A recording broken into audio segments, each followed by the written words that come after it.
আজকের রেসিপি আলু আর ব্রোকলি।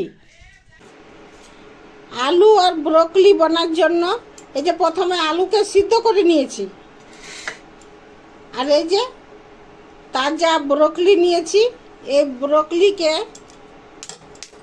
যে ডানটা সমেত পিস পিস করে কাটে নিয়ে, আর এই যে নরম ডানটিটা নিয়ে এই যে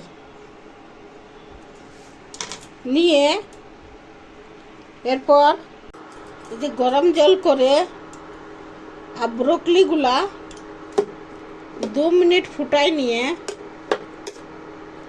আঁচটা বন্ধ করে দিয়ে না ভাই সঙ্গে সঙ্গে ঠান্ডা জলে দিয়ে, ঠান্ডা জলে দিলে এই কালারটা ভালো থাকে। এরপর একটা মিক্সিয়ে একটা পেঁয়াজ, ছোট ছোট দুটো টমাটোর, আর নিজের পছন্দের মতো ঝাল, কাঁচা লঙ্কা, এগুলোকে পেস্ট বানাই নিব। সরষে তেল গরম করে একটা কাঁচা লঙ্কা ফোড়ন দিয়ে ব্রোকলিগুলা একটু নুন দিয়ে ভাজিয়ে নিব। ব্রোকলি ভাজা হয়ে গেছে, এরপরে তুলে নিব। এই যে তুলে নিয়ে এরপর আবার তেল দিয়ে, যে তেল গরম করে জিরা, শুকনো লঙ্কা, তেজপাতা, দারচিনি ফোড়ন দিয়ে একটু ভাজে নিয়ে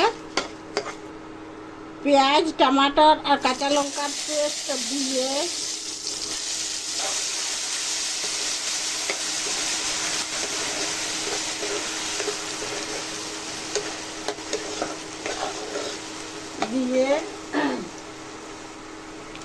মিক্সি ধোয়া জলটা দিয়ে,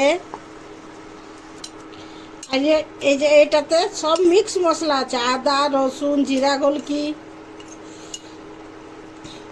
এই মিক্স মশলাটা 1 চামচ দিয়ে, হলুদ কালারের জন্য 1/2 চামচ, এই ছোট চামচে 1/2 চামচ কাশ্মীরি লঙ্কার গুঁড়ো, ছোট চামচে 1/2 চামচের হাফ মিট মশলা দিয়ে, আর মশলাটাকে ভালো করে ভাজিয়ে নিব। মশলা ভাজা হয়ে গেছে, এরপরে সিদ্ধ করে রাখা আলুগুলা দিয়ে আর একটু নুন দিয়ে মশলার সঙ্গে আলুগুলা ভাজিয়ে নিব। একটু জল দিয়ে মশলার সঙ্গে আলুগুলা 2 থেকে 3 মিনিট ভাজিয়ে নিয়ে, মশলার সঙ্গে আলুকে 3 মিনিট ভাজিয়ে নিয়ে ভাজে রাখা ব্রোকলিগুলা দিয়ে মিক্স করে আর জল দিয়ে দিচ্ছি। এই যে জল, একটু জল দিয়ে 5 মিনিট ফুটাই নেব। 5 মিনিট ফুটাই নিয়ে বিনা ঢাকুনে ফুটাই নিয়ে ধনিয়া পাতা দিয়ে